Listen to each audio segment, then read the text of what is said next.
Welcome दोस्तों स्वागत है आपका हॉरर नाइट्स के इस नई कहानी की। दोस्तों, आज की यह घटना शुरू करने से पहले मैं आपसे निवेदन करना चाहता हूं कि कृपया यदि आपको हमारी कहानियां पसंद आए तो हमारे चैनल को सब्सक्राइब और वीडियो को लाइक ज़रूर करें। तो चलिए दोस्तों, आपका ज़्यादा समय व्यर्थ ना करते हुए आगे बढ़ते हैं इस कहानी की ओर। दोस्तों, यह कहानी एक सिर कटे भूत के बारे में है। दोस्तों, मयंक एक मल्टीनेशनल कंपनी में ब्रांच मैनेजर की जॉब करता था।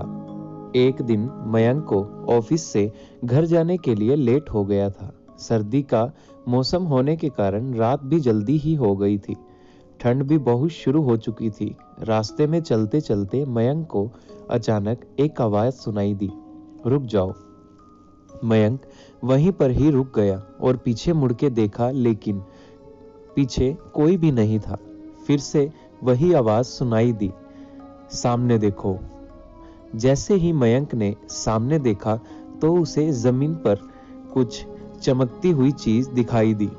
मयंक दौड़ के उस चीज के पास गया और देखा तो यह कोई साधारण चीज नहीं थी, बल्कि एक चमकता हुआ हीरा था।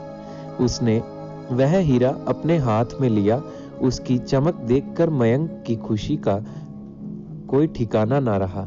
लेकिन मयंक को पता था यह कोई साधारण है या नहीं, बल्कि एक मायावी हीरा है।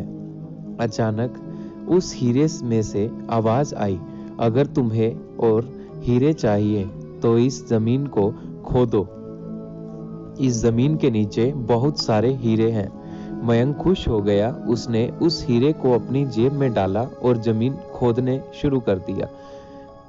करीबन 2 फीट खोद काम करने के बाद अचानक मयंक डर के मारे चिल्लाने लगा।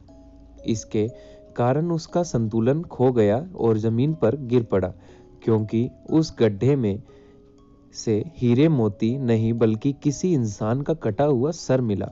अचानक वह सर हवा में उड़ने लगा और बोला, डरो मत, मैं तुम्हें कोई हानि नहीं पहुंचाऊंगा।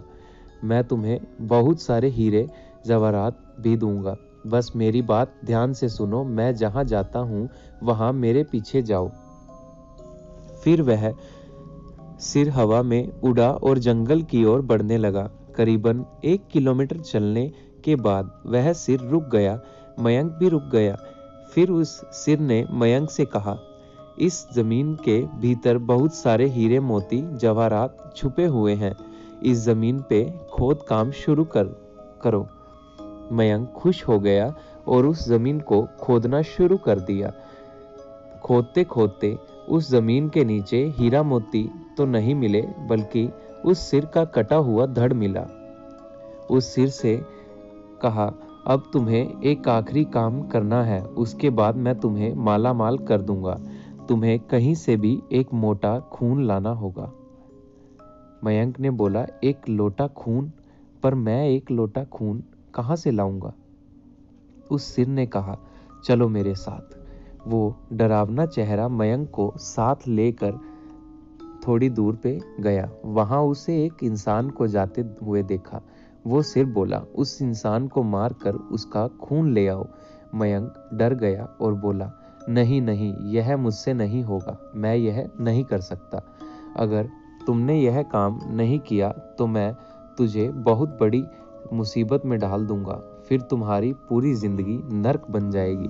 मयंक ने हाथ जोड़कर उसे कहा, मुझे माफ कर दो। अगर मैंने उसे मारा तो मुझे पुलिस गिरफ्तार कर देगी और मुझे जेल जाना पड़ेगा।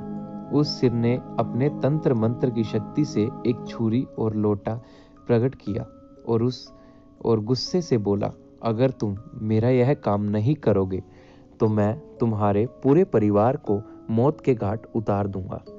मयंक ने मजबूरी में आकर उस आदमी को मार डाला और उसका खून लेकर उस सिर के पास गया। वो सिर खून को देखकर बहुत खुश हो गया और बोला, यह खून मेरे शरीर पे डाल दे। उस सिर के कहने पर मयंक ने खून को उसके शरीर पे डाल दिया। फिर कुछ ही देर में वो कटा हुआ सिर्फ उस शरीर पे जुड़ गया। यह सब देखकर मयंक की हालत अब खराब होने लगी। वो उस भूत को देखकर काफी डर गया। जैसे ही वो भूत जिंदा हुआ तो जोर जोर से हंसने लगा और डरावनी आवाज में बोला, तुमने बहुत बड़ी गलती कर दी कि तुम्हें मुझे फिर से जिंदा कर दिया।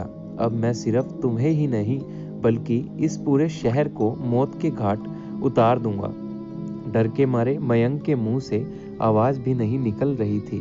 वो अपने जान बचाने के लिए वहां से दौड़ा, लेकिन उस भूत ने छलांग लगाकर मयंक को जमीन पे गिरा दिया और बोला, मुझे बहुत भूख लगी है, अब मैं तुम्हारा मांस खाऊंगा। जैसे ही उस भूत ने मांस खाने के लिए आगे बढ़ा कि तुरंत ही उसका सिर धड़ से अलग हो गया। मयंक समझ नहीं पाया कि आखिर यह चमत्कार हुआ कैसे। जब मयंक ने पीछे मुड़कर देखा तो एक अघोरी बाबा खड़े थे। उस अघोरी बाबा ने कहा, जब तुम उस आदमी को मारकर उसका खून ले जा रहे थे तभी मैंने देख लिया था और समझ गया कि कुछ तो बुरा होने वाला है। इसीलिए मैं तुम्हारे पीछे पीछे यहाँ तक चला आया और मैंने अपनी मंत्र की शक्ति से उस भूत को फिर से मार दिया। अब तुम निश्चित होकर अपने घर जाओ, अब तुम पर कोई खतरा नहीं है। आज भी मयंक उस बात को याद करता है तो उसकी रूह तक कांपने लगती है। दोस्तों, आपको यह कहानी कैसी लगी प्लीज़ हमें कमेंट करके ज़रूर बताइए। हमारी और भी कहानियाँ सुनने के लिए देखते रहिए हॉरर नाइट्स। तो चलिए दोस्तों,